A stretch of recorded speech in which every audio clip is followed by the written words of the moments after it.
All right, ladies and gentlemen, it's time to take a look at the journey of SSMI Asia and the road ahead. I mean, he was referred to quite fondly throughout the entire panel discussion. It's my pleasure to welcome on stage Dumidu Ranaweera, Global Director for APAC, Middle East and Africa for SSMI.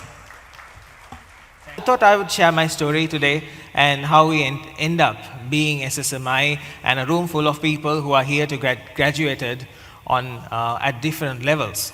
So where it all started is way back in 2004. My first job was doing consulting.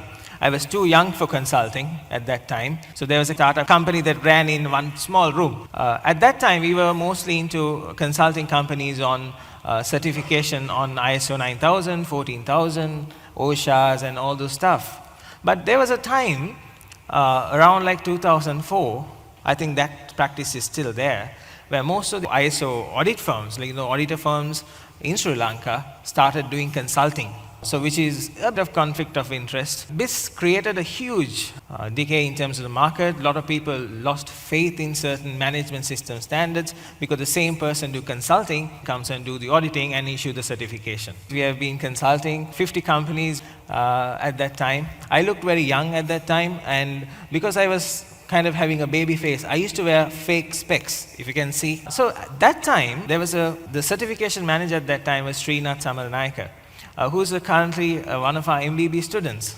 So he actually gave me a book, which was that book, and he said, this is something interesting, and you should read that out. I photocopied, I read it, and I loved it. I loved the fact that the whole story that the book carried, and that book was written by Dr. Michael J. Harry. And the time passed by, I really want to learn this because the whole management system market is getting saturated. I thought, let's move on and start learning about this. And at that time, there were very few companies actually have embarked upon Six Sigma or Lean. There was Ansel, I remember. Brandix must have just started this whole practice. And there was WNS. So I got to know WNS had a master black belt at that time. So WNS had a master black belt. His name was Shishir Prasad. So I thought, let's apply. My qualification and whatever I had actually fit the bill, so they hired me. So I was so happy, I'm finally going to learn Six Sigma from a master black belt. But just after 3 months I've joined, he left the company. And he joined a company back in Singapore. So I was stuck. So I was so frustrated. I wanted to learn Six Sigma, and there's this master black belt I found. I joined a company, but he left. So there was time that to wait for another master black belt to come in. But most of the people who came down at that time thought Six Sigma is something I will not teach.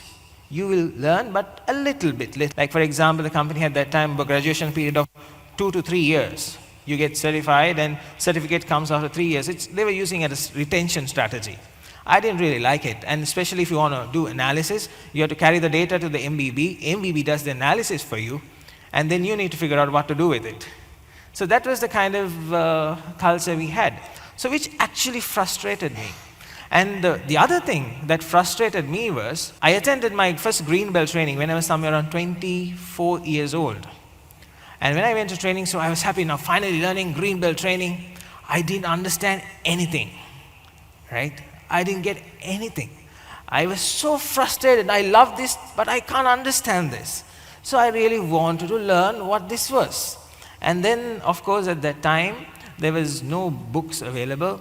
Expographics is, Pradeep is in the house. I don't know whether Pradeep is here. So Expographics had one book on Six Sigma. That's it.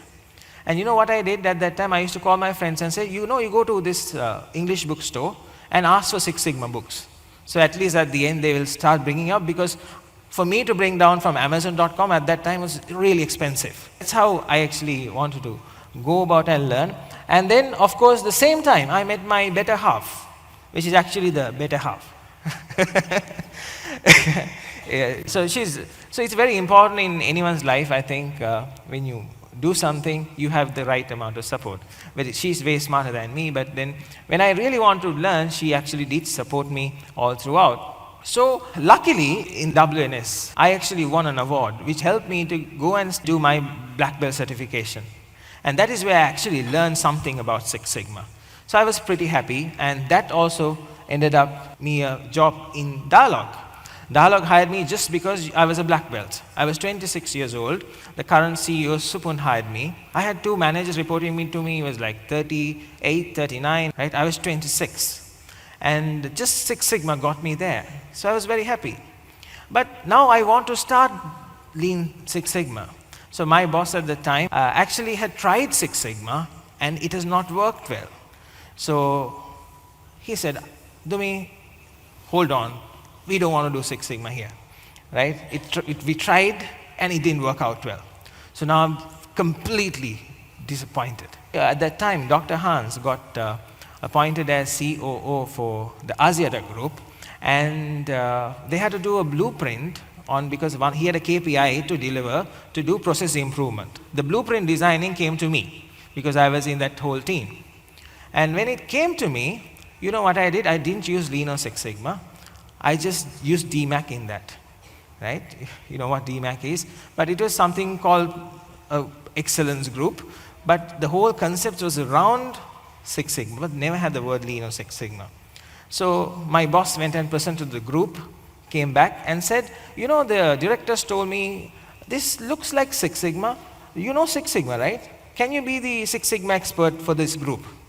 So I went to join Asiata as a Six Sigma expert. And I got to do what I love. But what I really wanted to do is enterprise-wide model. If you know Lean Six Sigma, there are different types of deployment model, which suits different types of situations. So WNS actually had good enterprise model going, but the opportunities was less to really get it out. And then my boss left Dialogue. And I was given the opportunity to report to the current CEO or to a lady called Sandra. She's here. So obvious choice for me was Sandra, not because of anything, the whole package itself. If you know in Dialogue, you know who Sandra is. She supported me all the way through, and we had the first ever graduation in Dialogue way back in 2012. Maybe about 100 people got graduated. So I still call her Jack Welch of Six Sigma. Being there for some time, I really wanted to learn more. Dialogue was a case study that we got to feature. A lot of people do not know that Dialogue was a case study featured abroad. In 2010 was where we first featured Dialogue as a case study for Lean Six Sigma, representing the country for the first time. And 2012, I was invited to be the keynote speaker in one of the conferences in Singapore. So this is really good, right? You do learn something, and then it helps to create an identity for your country. See, my beginning, I really didn't have anybody to teach Six Sigma. It was a complete struggle. So what I wanted to do was actually to spread it out. Now even today, after a lot of people, after every batch, they come and tell me, Dumi, enough training, stop training, enough black belts here. Now if you really look at stats, Sri Lanka as a country, I know there are a lot of foreigners here, but Sri Lanka as a country, we have 2 million people where we have altogether about 5,000 people who are even close to getting, certified or practitioners. Where a country like Singapore, which is like 1/4 of our population, they have 70,000 people. And in a year, we get about 60,000 people to our employment force. So we generally train about 100 in a year, which is what? What percentage that we are really talking this concept through? Yes, moving on. Meeting Dr. Harry. Of course, at that time, I started writing to Dr. Harry on LinkedIn. I never got a reply. Sandy knows well. So I used to write and write and write, no reply. And so I used to wish for birthdays. I used to say, good morning, no reply. Right? But he was a connection to me. So, but one day, I think way back, I had a conference invitation in Chicago, a Quality Expo. And that's where actually our meeting actually got initiated. Arushi and I was in Chicago, so we traveled all the way to Arizona. And so we thought, like, VIP, 5 minutes, we are done. Take photographs, we are happy, let's go. But for some reason, you know, things happens in life. The connections was so strong. We stayed, I think, the whole day until the evening. After that, I got a lot of invitations to travel to US to speak, especially in ASQ conferences, and so that's where I met Dave. Dave is here. So I met Dave along. Hi, Dave. Yeah. So every time when I was in US, of course, sometimes most of the conferences was happening in Arizona, so we ended up meeting. And so it was more like a friendship that grew over a period of time. One of the times that actually we met in Arizona, there was this EMBB program which was running. Suddenly, I think Sandy, you or Tyrone at that time came and said, you know what, Doc is thinking of bringing this back to Asia because the whole dilution and pollution of Lean and Six Sigma happens in these parts. I was working at that time in Malaysia. When they said to start this business for this area, I was really to know what to do. Tyrone just said, they are saying something, you said yes, you say yes. I said, right, yes, I'll do it. That's how actually the company got started. So I was in Malaysia, so I was given the request to start this business, mainly because Dr. Harry's vision to get the original concept back in the market. He felt if you dilute the concept, over a period of time, the people you generate out of that whole dilution are not capable of giving results. So that results in disbelief on the concept. It affects the concept itself. So this is why, being a co-creator, he wanted to pass this back to Asia, the original program. And that is where the company started. So initially, I didn't have a company, I was working. Arushi had a company called Six Sigma Asia. So this is where we started this. Six Sigma Asia was there for a long period of time. We were supporting a lot of conferences in Singapore. And we were featured from 2012 as media sponsors. So the whole idea was to start this company initially in Malaysia or Singapore, because that is where we were at that time. But we decided to bring this here simply because we wanted to have the head office of Asia office in Sri Lanka. When we come to Sri Lanka, of course, we had to appoint partners, and that is where Inoka came in. Inoka was our batchmate. I really didn't know much about Inoka, but it was Aroshi's decision saying, no, you should. And our first customer is in the house. There you are. That's our first customer. Now, you bring a top-class product to this country, and you try to explain this to people, because the dilution is so much, people don't get it. So, the only person I could convince at that time was Chambar. Chambar was my staff at Dialogue. He has been with me, so I think he could not say no to me. So, when he wanted to do the Black Belt program, he signed up with us, and he was our first Black Belt in Sri Lanka. And of course, our first client was NTB. And thanks to Renzi, Ranmo, and of course Renuka at that time, we got our first client way back in 2014, early 14. And I'll tell you, after that, then we started getting in slowly into the industry. When we even entered the market, our product pricing was little too high than what competitors are offering. But if you really know, you see the crowd over here, quality really wins. If you really believe, if you deliver good product, I think at the end of the day, people do love quality over all the other things. So since then, we've been having a lot of fun. That's how I would like to call it. We have not been a training company or a consulting company. We are more being a company who would like to inculcate or encourage or, make you guys believe in a concept that would help yourself, your country, and society as large. Especially if you take Sri Lanka as a country, we do not have capacity. A lot of people think we have this, we have this. Yeah, we are resourceful, but we do not have capacity. In a country that do not have capacity, the only way we can win the market, win the world, is by producing value-added products and services. That's what Japanese did. And Japanese used stories like Toyota to brand their country and brand other products. Take Samsung. Samsung, the phone was nothing long time back, but they used the quality of their phones. Now we think the Samsung TV is also great. Samsung comes up with something, oh, Samsung fridge is also great. Every other product is great. So similarly, we strongly believe taking Lean Six Sigma to all levels of the organizations in the country will help this country to grow. And that is the whole ambition of SSMI Asia. We have been everywhere. I've been to Kilnochi, I've been to all the universities in this country to talk about this. And of course, we believe, as most of the panelists mentioned, this concept should be part of our academia, part of our curriculum. Certain things that when you go through the classes, you tell me, this should have been told us during school days. Right? To use, just not depend on single factor of average. We are so, like if you take cycle time for a value stream, we go by average cycle time or best repeat time, but you never see the distribution in a process. There is variation and there is centering and all that in even a single step. So much cornered into simple fact of average, right? So even selecting cricket players, like Angelo Matthews, recently someone said, why Matthews is not there? Matthews' average sometimes is 40, but say 50. Cricket average is I keep on explaining, is a bit funny. So if someone scores 2 runs, the other guy scores 18 runs, average is 10.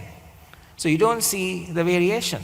As a company, as SSMI, being there for a long period of time, we are proud that we have achieved certain milestones, like being able to introduce Lean Six Sigma to Maldives. We had the first training with the help of Adam in the house over there, our partner, HR Maldives in Maldives.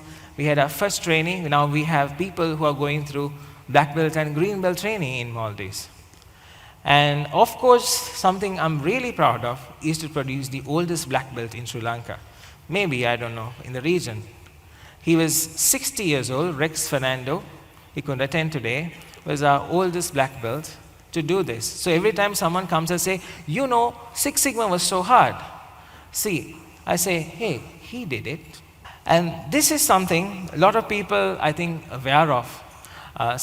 2 years back, I actually came across Garmin and Sunet. So we started off training way back in now 2017, the Sinhala training, because we believed, and as a company, that is the only way we can take this to all levels who can't speak English and who does not understand English, because they had that whole appeal to that people. So now if you take there today, will be the first ever artist in the country to receive their green belt certification. Isn't that great? When I do Sinhala training nowadays, initially 30% of the training was done by them. I do about 70%. Now they don't let me train. Enthusiasm they have shown on the subject is amazing. I used to get calls, especially from Garmin in the night, what is it 2T test? I need to know. Right? So it's very interesting and very encouraging as a pair of artists. And also something that we are really proud of as a company, to do the first Master Black Belt training in Sri Lanka, and you'll see them getting graduated, the guys who have completed the requirement. When I want to do Master Black Belt, Sandra is the one who sponsored me, and it was a real struggle. I had to go travel 4 times to India. Then of course I met Guruji. So Guruji is a fantastic resource, if you know. We signed with Guruji for a long period of time as our faculty. So with all that, we were able to do our first Master Black Belt program in Sri Lanka. And of course, you will see all these people, most of them, except Srinath. Srinath is the same person who lent me that book, will be featured.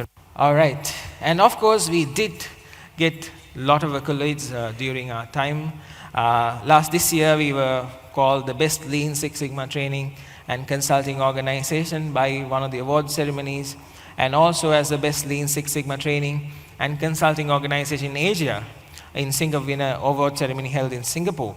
But what really matters to us as a company is this. This was, people in the picture know this was. So if you look at this picture, this is getting ready for this conference. Right? So you see Inoka over there, who's holding papers. That's Sunet, Chutimali, who's on there. And that's Rajika. And if you look at all these batchmates, we never invited them to come and help us, but they volunteered. This is what we really wanted to create as a company. A culture really wants to help out each other and also do improvements, take this thing forward. A lot of people think, what if you keep training, don't you create competition? Now, you won't believe, every consulting company in Sri Lanka, even here a lot of consultants, have our people. And am I to be worried about? No. As what Sandra rightly said, We love that. I think, we support a lot of consultants. We love the fact that our people are being acquired by all these companies, and they are making use of that to improve companies and at the end the country. So people, I think, have to change the way of holding back. That thing, struggle that got me into doing this company. But if you, so I really do want to hold on to anything. I don't think even Dr. Harry did. And that's why, if you see, he has given out everything he can. So at the end of the day, you see people from different batches working to make this event a success, or if you think it's a success. So this is what it's all about.